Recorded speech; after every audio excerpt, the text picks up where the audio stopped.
السلام عليكم كسو دواada qaybta shanaad ee barnaamijka fariin laakiin maanta waxaan halkan kugu soo gudbinayaa 10 qof ee qaaradda Afrika ugu qanisan uguna hantida badan liiskan waxaa soo saaray jariirada Forbes oo ah jariirad caan ku ah inta badan ka hadalka dhaqaalaha iyo hantiilayaasha caalamka liiskan wuxuu ka kooban yahay 22 milyaneer oo Afrikaan ah laakiin waxaan soo qaadanaynaa 10 ugu horeeyo annagoo sheegayna meesha hantidooda ka keeneen iyo sida ay ku kasbadeen si qofkii daneynaya ugu daydo ujeedka mowduuceena ma aha in aan iska sheegno milyaneeradan hantidooda sabab la'aan waxaan ula jeedaa in aan isku dayno bal in aan sideedoo kala samayno waxyaabaha guulaha lagu gaaro waxaa ka mid ayaa la sheegaa ku dayashada dadka guulaha xaqiijiyey haddaba linkiga rasmiga ah ee liiskan waxaan idiin soo dhigayaa hoos ciddii danaynayso descriptionka ama sanduuqa tilmaamaha ku soo dhowaada mowduuceena maanta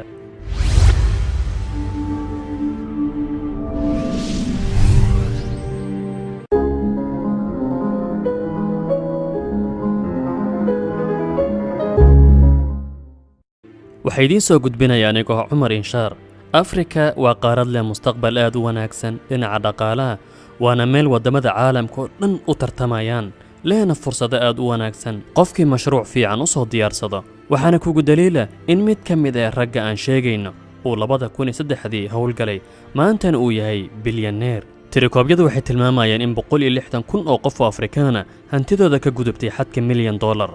qaaradda Afrika haddii aan soo qaadano nambarka koobaad ninka qaaradda Afrika ugu qanisan waa Aliko Dangote 59 jir Nigerian hantidiisa saafiga waxay gaaraysaa $12.1 bilyan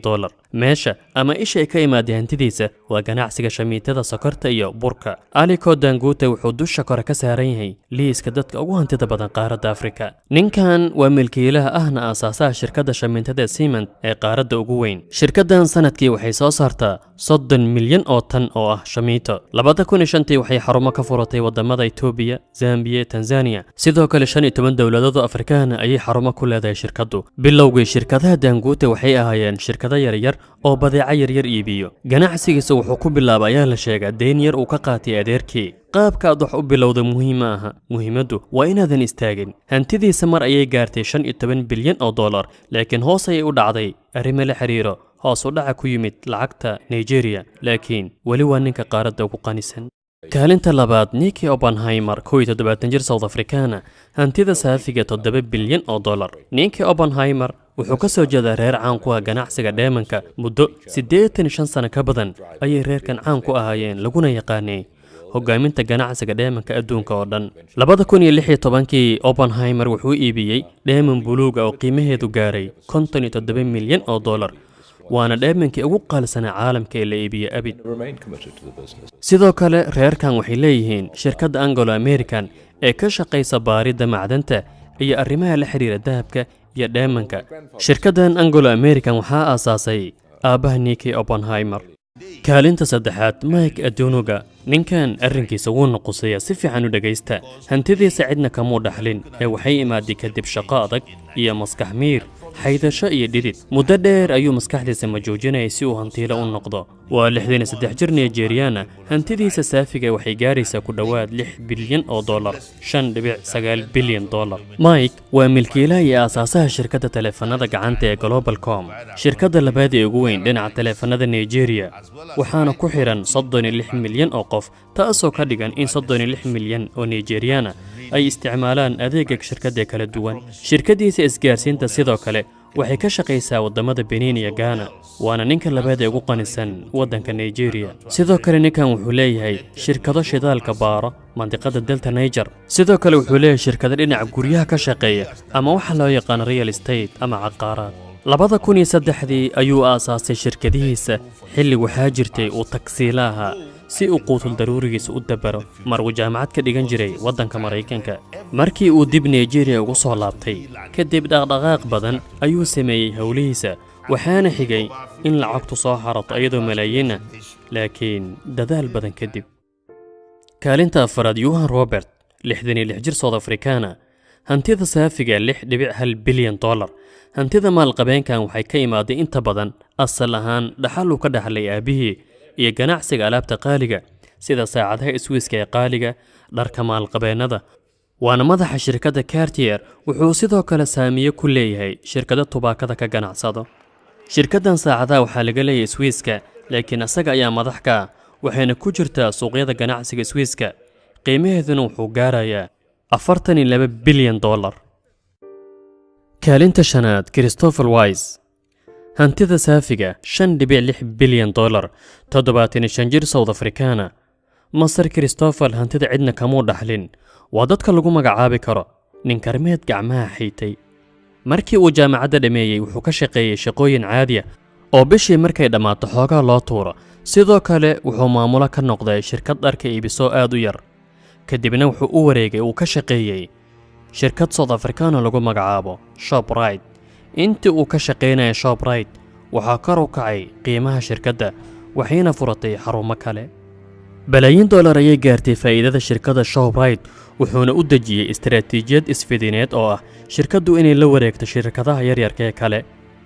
maadaama uu shirkadda gaarsay qiimo weyn waxaa gacanta loo geliyay maamulka iyo furayaasha shirkadda 1997 wuxuu iibsaday Fayse shirkad South Africana oo lagu magacaabo Bazaris waxayna xilligaas la daalaadhacaysay deyn laakiin isku shaandhayn ayuu ku sameeyay wuxuuna furay 157 supermarket ama suuqyada waaweyn ee wax lagu iibsado iyo 10 dukaan oo kala duwan wuxuu leeyahay sidoo kale kumanaan dukaan oo xambaarsan magacyo kale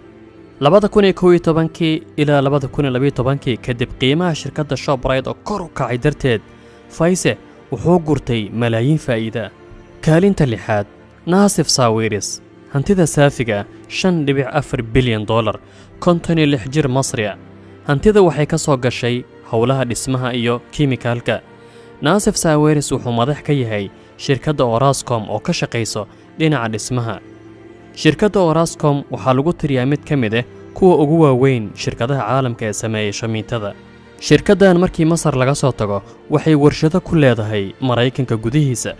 sidoo kale wuxuu leeyahay 5% shirkad weyn oo caalami ah ka shaqeysa shamiitada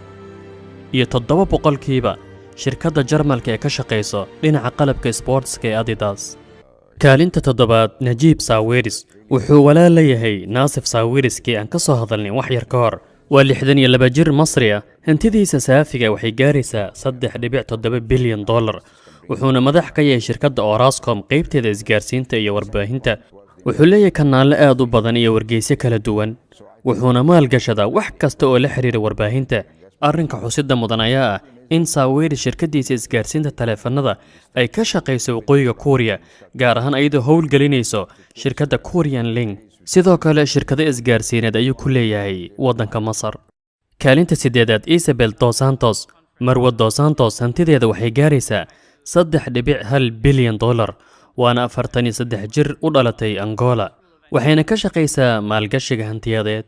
Isabel waa gabadha ugu weyn madaxweynaha Angola Jose Eduardo dos Santos kadib maalgashigeeda Boortaqiiska iyo Afrika ayay noqotay haweeneyda ugu qanisan Afrika dadka ku dhadhow waxay qireen in ahaanshiyaheeda gabadha madaxweynaha ayna wax saameyn ku yeelanin hantideeda ee iyadu samaysatay kadib dadaalkeeda laakiin baaritaan uu sameeyay wargeyskan warka noo soo gudbiyay ee Forbes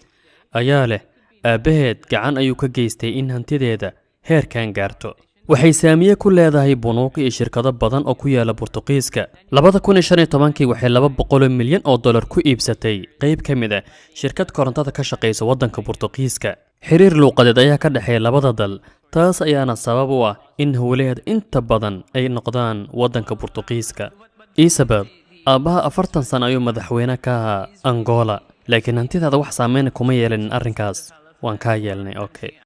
kaalinta sagaalaad Yascad Rabraab 73 jir Algeeriana hantidiisa waxay gaaraysaa $3 bilyan hantidiisa waxay imaaday kadib muruq maalnimo iyo dadaal suulasha looga siimay oo uu bixiyay dhinaca ganacsiga quutul daruuriga safarkiisa dhinaca hantida wuxuu ku bilowday aasaasid shirkad yar oo dhinaca xisaab xirka ka shaqeyso kadib dadaal dheer waxaa xigay in uu 20% iibsado shirkad dhinaca engineeringa ka shaqeysa gudaha Algeria kadibna wuxuu aasaasay shirkad lagu magacaabo Sifital oo asaga u gaara laakiin sidoo kale kadib shaqo adag waxay noqotay shirkadda ugu weyn waddanka Algeria waxayna ka shaqeysaa dhinacyada quutul daruuriga samaynta biraha maamulidda takadaha gawaarida iyo iibintooda waxayna leedahay mid ka mid ah warshadaha sonkorta kuwa ugu waaweyn qaaradda Yascad Rabraab waa wakiilka shirkadda Samsung ee mobilada koonfurta Korea laga leeyahay u qaabilsan waddanka Algeria sidoo kale wakiilka gaarka shirkadda Hyundai iyo Fiat oo ah shirkado soo saara gawaarida nambarka 10aad Mohamed Mansour 68 jir Masri ah hantidiisa waxay gaaraysaa 2.7 bilyan dollar hantidan wuxuu ka helay kadib muruqmaalnimo iyo dadaal shaqo habeen iyo maalin